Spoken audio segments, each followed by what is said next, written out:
to the Connie and Lottie podcast. Today, sponsored by Berkshire Hathaway Home Services, Alaska Realty. Today, we're going to talk about Lottie. We're going to talk about office leases. And the reason that I'm here, because I am a residential realtor and not a commercial realtor, is I wandered out of my own lane and did an office commercial lease. And I have to admit, I'm paying a price for that. When this stuff hit the fan, she came to me and asked me, now what do I do? That's true, I did. Yeah. So, all right. So many of you I know have retail space, office space, commercial space, and we don't really understand completely all the implications of what it takes to have a successful lease. For example, when I started out finding an office space for my brokerage, I didn't even know what a CAM was. So let's start there in the very basics as far as definitions are concerned. Okay, what's a CAM? A CAM, and that's another thing, a CAM doesn't really, it's not industry standard in Anchorage, Alaska, for CAMs to exist on office space.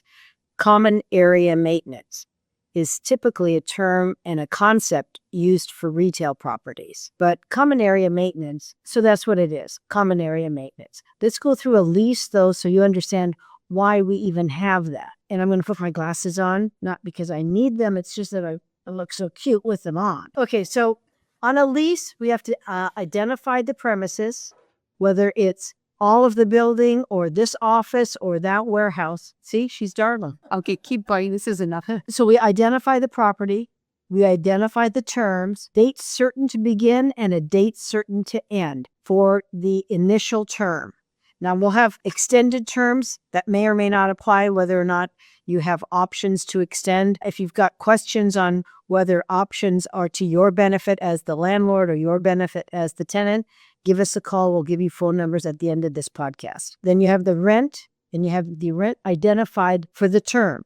So if it's a 5-year term and it's flat, then the rent is X amount of dollars for months 1 through 60. If it's X amount of dollars for months 1 through 12, and then a different amount for months 13 through 24, it's exactly what the rate is that you've all agreed on. And I'm just going through a lease so I don't forget anything. On the extended term, you may or may not have it identified. It might be a dollar certain, or it might be a percentage of what it was initially. And then we go on to the security deposit. How much is the security deposit and what does it secure? Does it secure payment? Is it damage? What does it secure? And how can the landlord, you being the tenant, how can the landlord access the security deposit while you're still in the building? And I want to know that. I have a very large security deposit for the square footage and where we are currently, and I don't know what they did with the security deposit. Well, it should be in a trust account. They can't just put it in their business account and start using it. So that money is supposed to be separate from all of their other funds. The landlord, because you're asking me as a tenant, the landlord cannot access or should not access those funds for anything other than whatever the security deposit was intended for. So if you've got damage and you've caused the damage, if you left a space heater on and it caused a fire damage and it's going to be $3,000 to replace the carpet, this landlord could access $3,000 of the security deposit to fix it. But then, do they have to notify you that they're? Yes, they have to notify you. They have to allow you an option, the ability to pay for it yourself, or they'll just take it out. And if they do take it out, in the security deposit paragraph, there should be an allowance of when that gets paid back, because the landlord doesn't just get to eat away at the deposit, and then pretty soon the tenant has no security deposit, which isn't good for either the tenant or the landlord. So those provisions should all be within the lease. So if I have a very large security deposit and we've been here 5 years, 6 years with a couple of extensions, and they have never notified me that they have used the security deposit. It should all be intact. It should all be intact. Do they get to earn interest on it? If there is interest, it should be accrued to your account. If there's interest And that should be in the lease itself. Just as a title company would, with their escrowed funds, if there's interest being collected, we need to define who gets that interest. And typically whoever whose money it is gets the interest. So if the tenant paid $1 and there's $5 worth of interest, that the tenant gets that $5 worth of interest as a credit. Okay, so can I ask you a question? How do you measure square footage in a commercial lease? Is it sheetrock to sheetrock, paint to paint? There's several different methodologies of measuring, so we need to define what that looks like. So in an office lease, it might be just your interior walls. There's a BOMA, which is Building Owners and Managers Association, which is part of National Association of Realtors. They have defined ways of measurement. So a retail lease might be different than a warehouse lease on measuring the methodologies for measuring space, which might be different than an office space, which is different from a Class A to a Class B to a Class C. So there's all different ways. So I can't tell you how to measure because I don't know what the lease reads. If the lease reads one thing, then that's what it is. If you take an entire floor, then you pay for. We have an entire floor. Then you pay for everything except what's penetrated. I didn't know that we were talking. This is real life. I'm getting depressed. Don't cut that out either. Okay. So on a full floor, you pay for everything. You pay for everything except what's penetrating the floors. So the flues from the restrooms you don't pay for. The restrooms you do pay for. The hallway you pay for. The circulation hallway you pay for. The elevator you do not pay for because that penetrates the roof. So stairwells you do not pay for because those are penetrations. But on a full floor, you pay for everything. What about the rack, the tech room?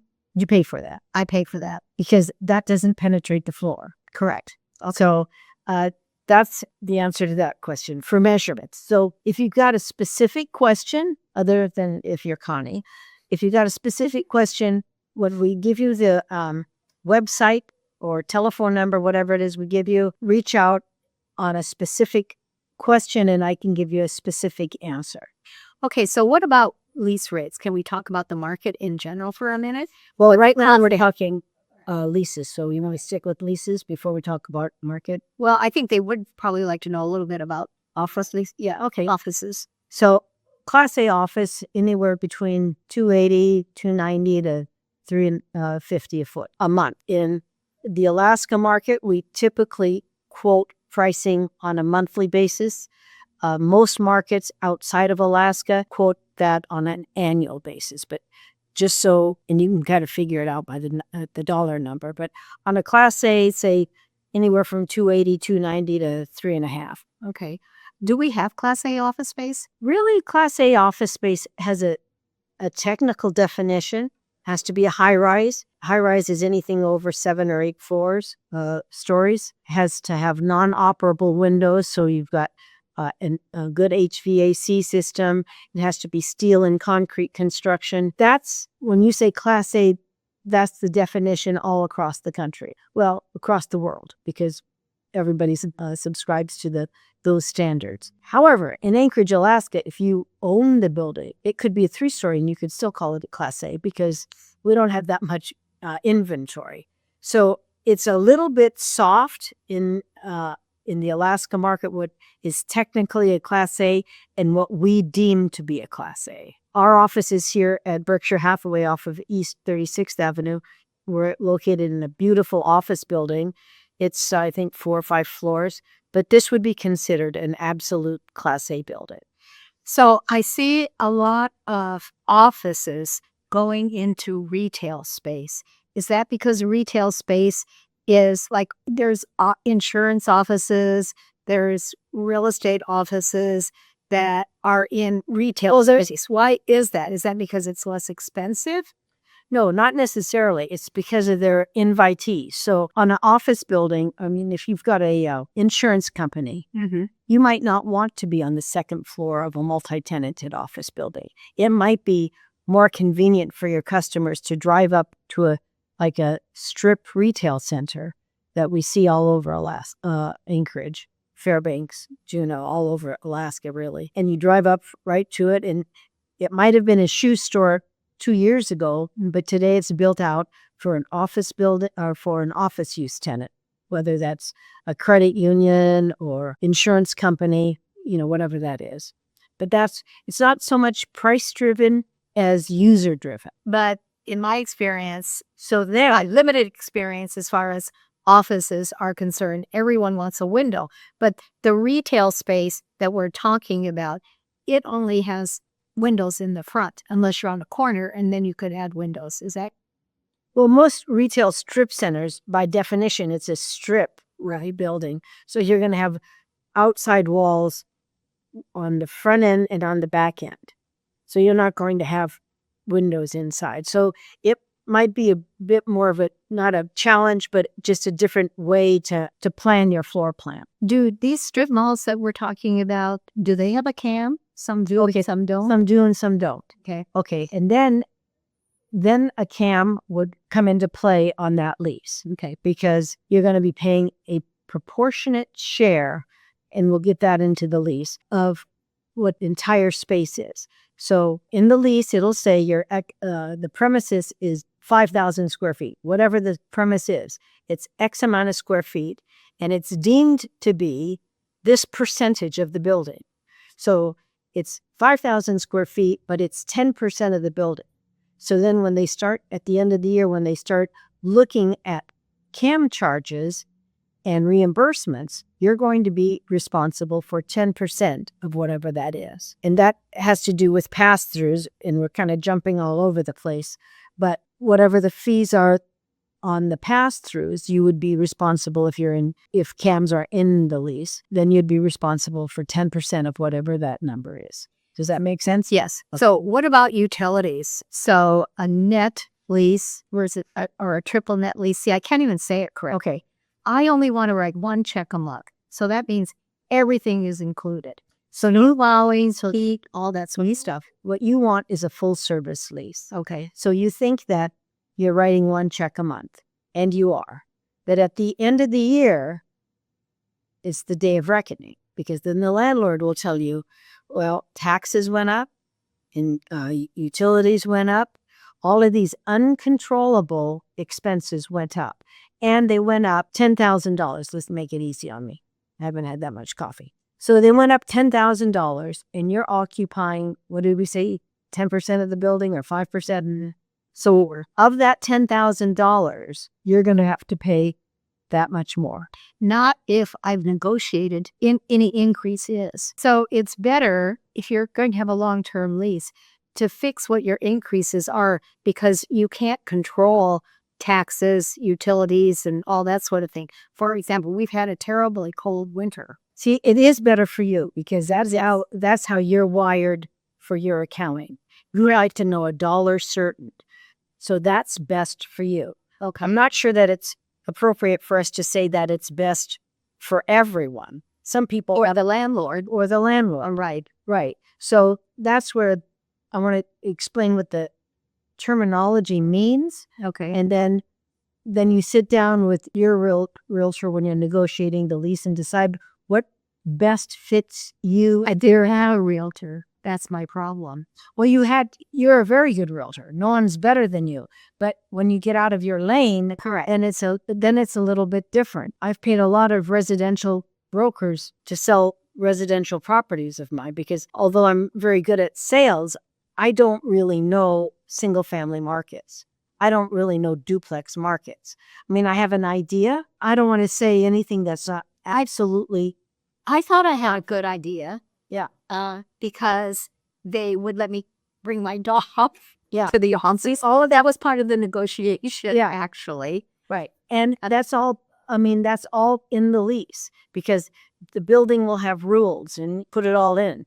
There are several buildings in Anchorage, well, throughout Alaska, that allow dog. And then if the dog is a therapy dog, it doesn't need to be in the lease. Then it needs to be a sanctioned therapy dog or service dog. I think it's a service. So I have another question, and I know I'm sort of, going off point here a little bit, but do they have the right to turn off the lights and to control the heat. Yes, you probably read the last chapter of every book first. Okay, all right. And so, and what about if they don't adequately snowplow, right? Right. Right. Because we've had over 42 inches of snow this year, right? Yes. Okay. But I'm not defending anyone, but I am going to state that we don't have 42 inches of snow in the parking lot. No, we don't. No, they've done a good job. So I'm just using building- that as an The example. building rules will tell you. And you'll have HVAC hours that should be stipulated. And it'll tell you how much, if you want the HVAC on at 8 o'clock at night, because a good building manager will turn all of that stuff way down. Right. So at 5:30, everything, or 6 o'clock, whatever the hours are, they go way down, because no sense moving air around at 2 in the morning when no one is here. So after hour costs, it should be all stipulated in the lease. Did that answer your question? Yes, it did. Right. And then if you don't know if I don't know if I have a good lease or a bad lease, right? Right. And you can call, what you do is you call the landlord or the building manager and say, I'm working late or I'm working this weekend. I need the HVAC on from this hour to this hour. On a Class A building, usually it's 5 days a week and half a day on over the weekend. So you just order it up. They adjust the controls, and there you have it, the air. And that'll be in addition to the rent. So They'll charge more for that? well, and it's in the lease. How much lease? It's in the lease, right? They'll charge you, tell you how much it is an hour for after hour use. So it might be $200 an hour to have the floor air conditioned and cooled and lights on and all of that good stuff. Will you read my lease? Okay. You should read everybody's lease, because I think well, I can't speak for everyone, but if you're not a commercial realtor, I think most of us that go in to lease a space for retail or office or whatever, we don't know all this. Well, no, but I don't go to a podiatrist for brain surgery either. I mean, if I need brain surgery, I go to a brain surgeon. If I want an expert in what I'm looking for, they're out there. Just like me hiring you when I sell a house. Right. And, when I started in real estate in 1972, I knew everything about residential. I don't know everything about residential anymore. And I certainly fluid in valuations. You are. I'm okay to pay for that knowledge and for your expertise and for your managing when I have a house that I need to have sold. But so I'm encouraging you to figure out what it is you need and then seek out that expert, because they're out there somewhere. If it's not me, it's someone. Well, this has been very enlightening. I'm not done. Oh, okay. And then within the lease, I'm just feeling worse and worse. I'm trying to think of all the thousands of dollars I've lost over the last 40 years by renting space myself. Yeah. Well, I don't know that you lost. I like to say you just left it on the table. I'm a gambler. Well, it wasn't my table, that's for sure. Here, and then in a commercial lease, whether it's industrial or office or retail, the use of the tenants, your intended use, should be specified quite clearly within the lease. Personally, I don't like to lease properties that I own, and my clients, I'll do whatever they instruct me to. For my personal buildings, the ones that I own and manage, I'm not too excited about putting in cannabis stores, too excited about doing vaping stores. So it's all within the use paragraph of the lease. So that's a big deal. Then you were asking about landscaping and snow removal and all of that. Those are all under landlord obligation. So in the lease, it'll say landlord's going to do this, that, and the other thing. And then the building rules, which change from time to time, will also reiterate it or further explain it. And then we have the tenant's obligation. And the tenant says, I'm going to pay and I'm going to keep it clean and I'm not going to have unruly invitees. Then we talk about alterations or additions to the space. You talk about tenant improvements. If you need work done before you move in, who's doing it? What does it look like? Who approves that floor plan? Who's responsible for permitting? What happens to the alterations? Who's responsible for fixing the dishwasher in our bistro kitchen area? Well, I We would just down had that. We just had it wasn't the dishwasher. The problem with that was it was the fuse that kept popping. Well, that's a landlord thing. The fuse is the landlord thing. It wasn't Okay. the unit itself.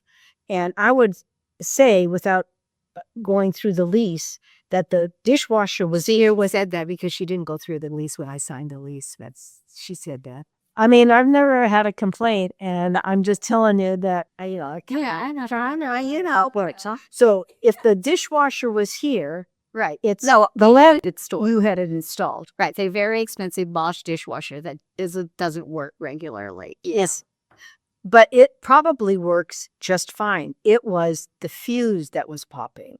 The fuse is the landlord. The dishwasher itself is yours. So if it dies, you'll replace it or ask the landlord if he'll give you one, even if he doesn't have to. But the fuse is the responsibility of the landlord. And I'm a little germophobic, so I went downstairs and told him it was the fuse. I said, no, I thought it was the dishwasher too. I said, the dishwasher. He goes, oh, no, it's the fuse. I said, well, hell, if it's the fuse, it's your responsibility. Please fix it. So now They did. Yeah. Thank you. well, okay. And then the lease will talk about insurance. Insurance is a huge thing.